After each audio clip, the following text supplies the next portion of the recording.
اللہ کو پانے کا راستہ کیا ہے؟ محمد الرسول اللہ صلی اللہ تعالی علیہ وسلم۔ لقد کان لکم فی رسول اللہ اسوۃ حسنہ لمن کان یرجو اللہ والیوم الآخر وذکر اللہ کثیرا۔ یہ عجب آیت ہے۔ اس کا ترجمہ تو عام طور پہ کرتے ہیں کہ تمہارے لیے میرے نبی کی زندگی بہترین نمونہ ہے، یہ بھی ٹھیک ہے، لیکن اسوہ ہے اساس سے، تو اس سے ایک لفظ اسوہ بنتا ہے جس میں نمونے کا مطلب بھی ہے، اور جب اس کی اصل میں جاتے ہیں اسا، تو اسا کا مطلب ہے غم کی تسلی، غم کی تسلی۔ آج پوری دنیا جو دکھوں میں اور غموں میں ہے، تو میرا اللہ پیغام دے رہا ہے میرے نبی کی زندگی اختیار کرو، اللہ تمہارے سارے غم دور کر دے گا۔ پیسہ آنے سے دور نہیں ہوتے، بہت بڑا تم فرید صاحب کی طرح وی سی بن جاؤ، اس سے دکھ درد دور نہیں ہوتے۔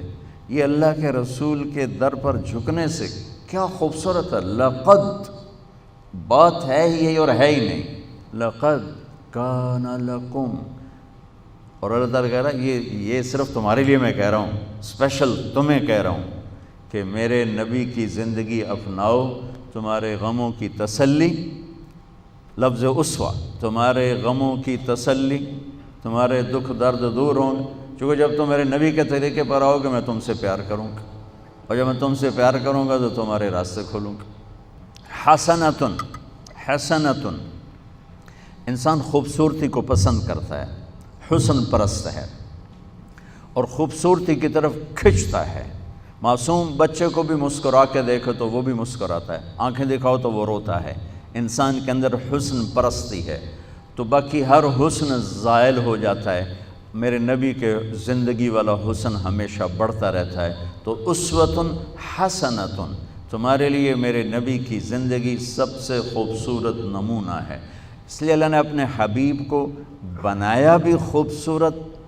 حضرت عائشہ فرماتی تھیں کہ یوسف علیہ السلام کو دیکھ کر عورتوں نے ہاتھ کاٹ لیے، اگر میرے محبوب کو دیکھتی تو دل پہ چھریاں چلا کے بیٹھ جاتی۔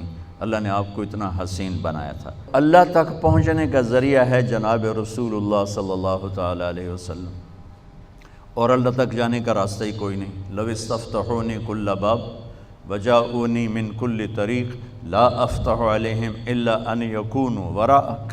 اللہ تعالیٰ نے فرمایا میرے نبی آپ اعلان کریں، یہ حدیث قدسی ہے کہ آپ کے بعد اب مجھ تک آنے کا ہر راستہ بند ہے، ہر دروازہ بند ہے، کوئی آپ کے رب کے پاس نہیں پہنچ سکتا جب تک آپ کے پیچھے نہ آئے۔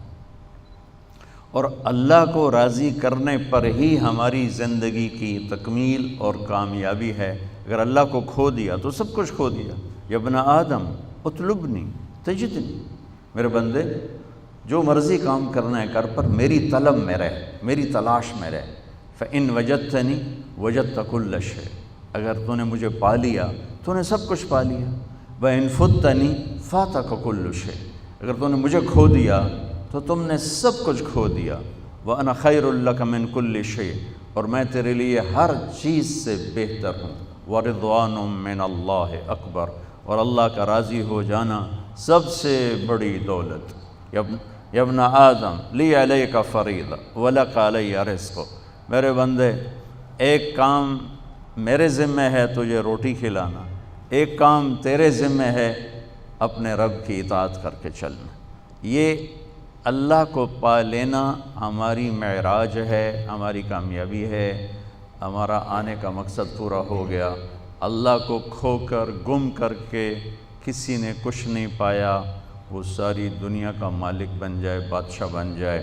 سکندر اعظم نے بابل میں جب موت نے جھٹکا دیا تو ایک آہ بھری اور کہا کوئی ہے جو مجھ سے میری ساری حکومت لے لے اور مجھے اتنے دن مہلت دے دے کہ میں مقدونیہ جا کے مرنا چاہتا ہوں، اور ساری دنیا کو فتح کر کے یہ حسرت لے کر بابل میں ہی مرا، اور اس کے تابوت کو اسکندریہ لے گئے، مختلف قول ہیں، وہاں جا کے دفن کیا گیا۔